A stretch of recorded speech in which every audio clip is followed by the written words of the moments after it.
Hello friends, ಎಲ್ರಿಗೂ ನನ್ನ ನಮಸ್ಕಾರ. ನಾನು ನಿಮ್ಮ Pushpa Nagaraj, star reader cum numerologist. ಎಲ್ಲರೂ ಹೇಗಿದ್ದೀರಾ?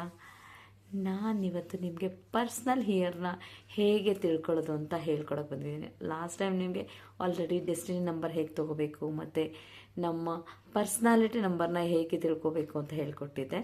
ಹಾಗೆ ಇವತ್ತು ನಮ್ಮ ಪರ್ಸ್ನಲ್ ಇಯರ್ ಅಂದರೆ ಮುಂದಿನ ಬರೋ ವರ್ಷ 2025 ನಮಗೆ ಯಾವ ಥರ ಕ್ಯಾಲ್ಕುಲೇಷನ್ ಮಾಡಬೇಕು ಅಂತ ಹೇಳ್ಕೊಡಕ್ಕೆ ಬಂದಿದೆ. ನಿಮ್ಮ ಡೇಟ್ ಆಫ್ ಬರ್ತ್ನ ತಗೊಳ್ಳಿ. ಇವಾಗ ನಿಮ್ಮದು ಎಕ್ಸಾಂಪಲ್ 12/4/1995 ಎಕ್ಸಾಂಪಲ್ ತಗೊಳ್ಳಿ. ಅದರಲ್ಲಿ ನೀವೇನು ಮಾಡಬೇಕಂದ್ರೆ 12/4 ಅಂದರೆ 12th ನೀವು ಹುಟ್ಟಿದ ದಿನಾಂಕ ಮತ್ತು ಮಂತ್ ಸೇಮ್ ಇರುತ್ತೆ. ಆದರೆ ನೀವು ಕ್ಯಾಲ್ಕುಲೇಟ್ ಮಾಡಬೇಕಾಗಿರೋದು ಇಯರ್ ಬಂದುಬಿಟ್ಟು 2025 ಅಲ್ವಾ. 2025 ಅಂದರೆ 9.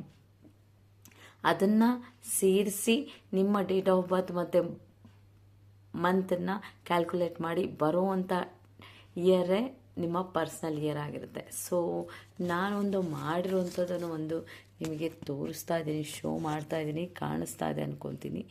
So this is what personal ಇಯರ್ನ ಹೇಗೆ ಕ್ಯಾಲ್ಕುಲೇಟ್ ಮಾಡೋದು ಅಂತ ಟ್ರೈ ಮಾಡಿ. ಯಾರೆಲ್ಲ ಪರ್ಸ್ನಲ್ ಇಯರ್, ನಿಮ್ಮ ಪರ್ಸ್ನಲ್ ಇಯರ್ ಯಾವುದಿದೆ ಅಂತ ತಿಳ್ಕೊಳ್ಳಿ. ಡೆಫಿನೆಟ್ಲಿ ಕಮೆಂಟ್ ಮಾಡಿ ನನಗೆ. ಹಾಗೆ ನಿಮ್ಗೆ ಏನೇ ಬೇಕಂದರೂ ನ್ಯೂಮರಾಲಜಿ ಬಗ್ಗೆ ತಿಳ್ಕೊಬೇಕು ಅಂದರೆ ಡೆಫಿನೆಟ್ಲಿ ನನ್ನ ವೀಡಿಯೋಸ್ನ ಫಾಲೋ ಮಾಡಿ. ಮತ್ತು ಹೆಚ್ಚಿನ ವೀಡಿಯೋಸ್ನ ಹಾಕ್ತೀನಿ. ಜೊತೆಗೆ ನೆಕ್ಸ್ಟ್ ಇಯರ್ ನಿಮಗೆ ಯಾವ ಯಂತ್ರ ಯೂಸ್ ಮಾಡಿದ್ರೆ ನಿಮಗೆ ಬೆನಿಫಿಟ್ ಆಗುತ್ತೆ ಅನ್ನೋದನ್ನು ಕೂಡ ನಾನು ಹಾಕೋದಕ್ಕೆ ಹೋಗ್ತಾಯಿದ್ದೀನಿ. ನೆಕ್ಸ್ಟ್ ವೀಡಿಯೋಕ್ಕೋಸ್ಕರ ವೆಯ್ಟ್ ಮಾಡಿ. Thank you so much. Bye, take care.